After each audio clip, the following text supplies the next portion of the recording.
Good morning, everyone. It is Josh P here, and welcome back to Don't Starve. Now, it's been a little while since I've been in this. It's been a little over a week, but we left off on day 7. We're probably going to be having to deal with some hounds really soon here. But the good news is we have ourselves set up. We have a small farm going right now. We have a bunch of berry bushes. I think what we want to do is we're going to want to try and find more rocks, some gold, and as always, we're going to need more food. So, not exactly sure. It's been a while since it's been a week since I've played this, and I don't remember the map all that great. So it looks like, yeah, there's a huge collection of rocks right over here, so we're going to make our way over there.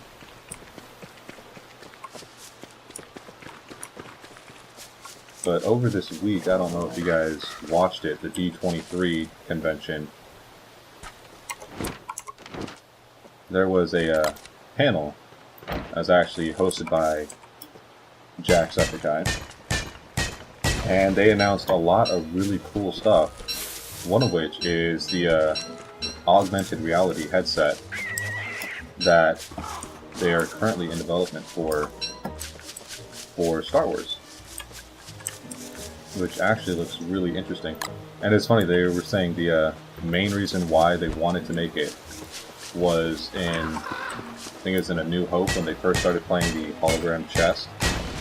They wanted to be able to do that in real life, so that was one of the things they showed off at the convention, and it actually looks pretty cool. This is actually a really interesting first step into doing augmented reality,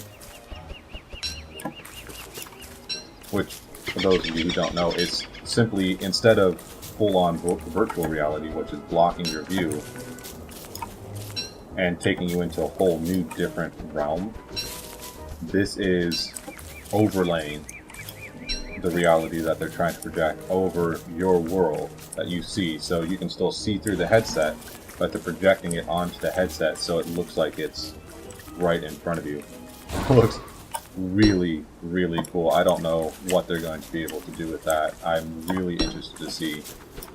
So when the Oculus came out, it was very limited what they came out with. It was basically, when it first started coming out, it was just like you'll see like on YouTube, the 3D movies, where it's just people with 360 movies.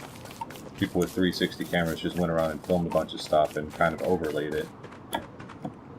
And then it eventually became more of a interactive adventure where you were kind of in the reality while it happened around you and you got to partake, but it was very linear. And now you have these full-blown games where you're inside of the game developing. That's obviously going to be the natural progression. But with augmented reality, I'm really interested to see how this will work, because the setup they had was very simple. It was just, you could put your phone in there and use it like that, and I'm sure there'll be a lot more advanced rigs, especially if you want to start using real games with it. But it kind of reminds me of, if you guys ever read the book Demon and Freedom, the two different books in the Demon series by Daniel Suarez. Wow, the voice break is real today. It's in the Demon series by Daniel Suarez, and it's an excellent series. If you guys really want to read, I don't remember, it's probably still around $20 a book. I need some water. Pardon me, I am somewhat parched. That is so much better. Alright. So let's talk with our man voice now. So it's somewhere around $20 a book. They're still somewhat pricey because they're really beefy books, but they are worth every single penny of it. Since I first got it 5 years ago, I've read the books themselves at least once every year. And then I even have the audiobooks for them. I just absolutely fell in love with the entire idea behind the world. Kind of like give you guys an idea. It's there's this multi-billionaire game designer who is hyper intelligent, but passed away due to brain cancer. and he unleashes this computer program onto the world, which brings basically his game into reality. And it's really intense. It is an insanely good book, very well written. Read a couple of books by Daniel Suarez. He's very good at what he does. It's definitely worth looking into if you guys would like to read. Another great series if you guys are kind of into the more fantastical side.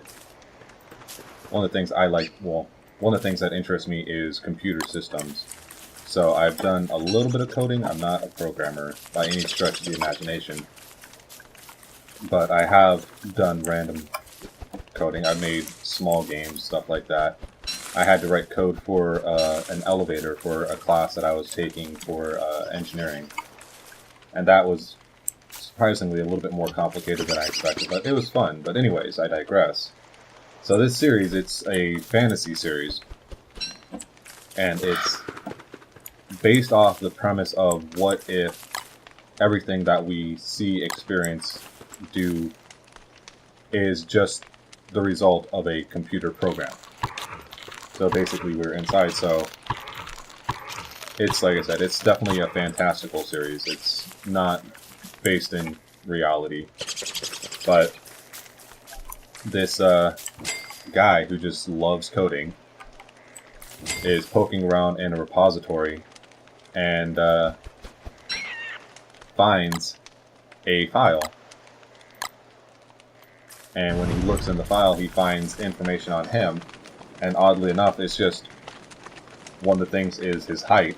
And he always wants people to think he's like 6 feet tall when really he's 5'10". So he just goes in and changes his height to 6 feet from 5'10".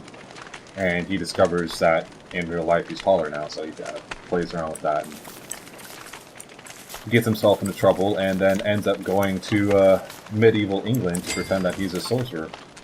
And it's a really interesting book. You have to be a nerd in order to get into it. If you don't like coding, if you've never done it, or if you just simply, you're not a huge fan of basically kind of like, almost like a Dungeons and Dragons-esque style adventure, then you really wouldn't get into it. You'd get really bored with it, and you'd kind of find yourself regretting the read. I was really expecting to have to deal with dogs tonight. That is interesting. I didn't even make myself a spear. I haven't even researched the spear yet. I'm talking about having to get prepared for the dogs, and I don't even have a way to defend myself.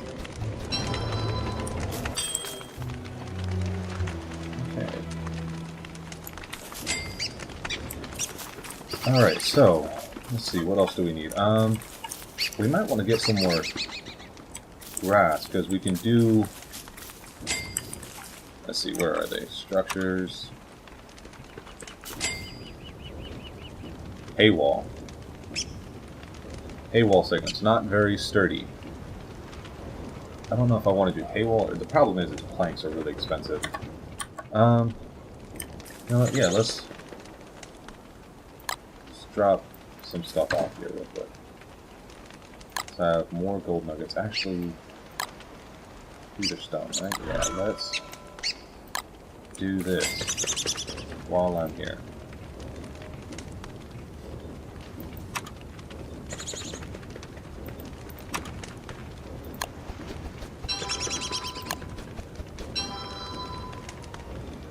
You know, I noticed, especially through high school, a lot of in junior high, people absolutely hated to read anything whatsoever. I'd always been, I live with a bunch of people that read. My father has a book collection that is just through the roof. My grandfather especially, he will go through an entire book in a day. He'll just, one of the only people that I know that can sit down for like 6 hours straight and just read through a book. And even my mother, she she would read a lot. Oops, I don't have any more space for stuff. Let's drop real quick. So I'd always been around people that would read. So it kind of always seemed odd to me when there weren't people that read as nearly as much. And I, by any stretch of the imagination, don't read a whole lot. More today, probably, than I did previously. Mainly because the books that I'm reading today are actually informational books, which not as much fun to read, but that's how you gain knowledge. It always surprised me how few people actually read. I can get used to key bindings on this. And now it seems like, oh, come on, plant it, don't drop it. Now it seems like there's a fair few more. I don't know, it just might be simply more selective about the people that I hang out around, which probably has a huge section, or has a huge factor in that. Or it could simply be that people start to realize that it actually kind of does pay off to learn more things, and even if they're just fantasy books, they're fiction-based, it actually does end up teaching you a lot if you just sit down and read what other people have to say. What am I making? Completely distracted by my random. Okay, so I need another gold nugget. So let's just go ahead and I'm gonna drop all this stuff off. We need to go find some more stuff. And it is already the end of the day. Shoot! Oh shoot, E does that. I have been playing too many different games. I keep getting all my key bindings mixed up. That's alright. Diversity is the spice of life, and I never put a seed back in here. Wow. That is just interesting. I don't know. I don't feel like I've accomplished a lot yet. I think I'm going to need to go around with a shovel, dig up some of these tufts of grass, and get a small barrier started or something. I cannot make it through an entire episode and have nothing completed except for just finding more poop, which I've already basically used. Oh, I have a berry bush. I completely forgot.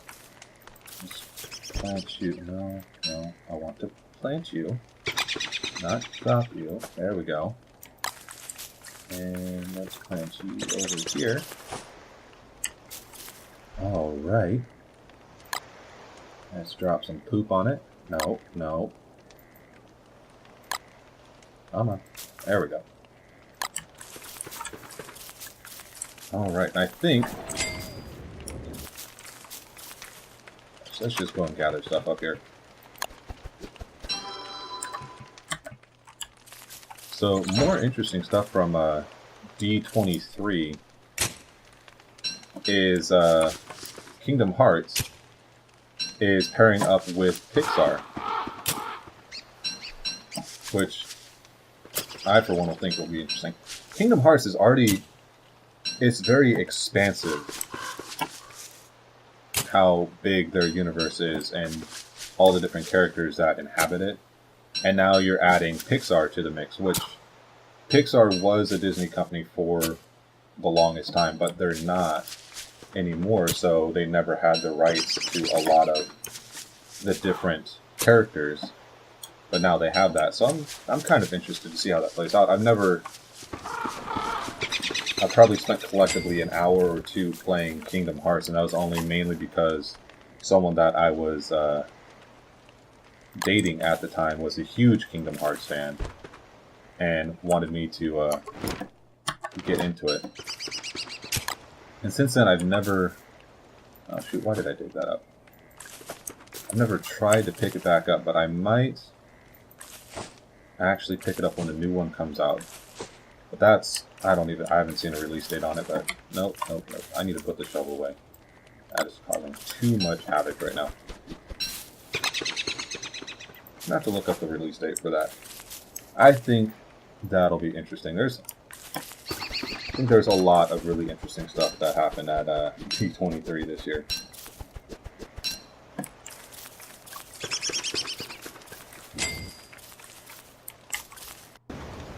Alright guys, so we made it through the full moon.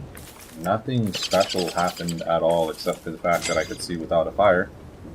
And I just went ahead and I used my time to go ahead and build these hay walls right here so we can get a small little,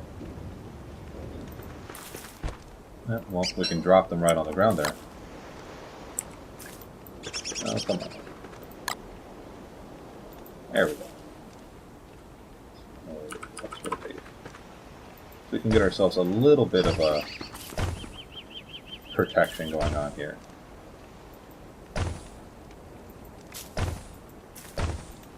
And I think I'm just going to go ahead and finish up hemming ourselves into a corner here.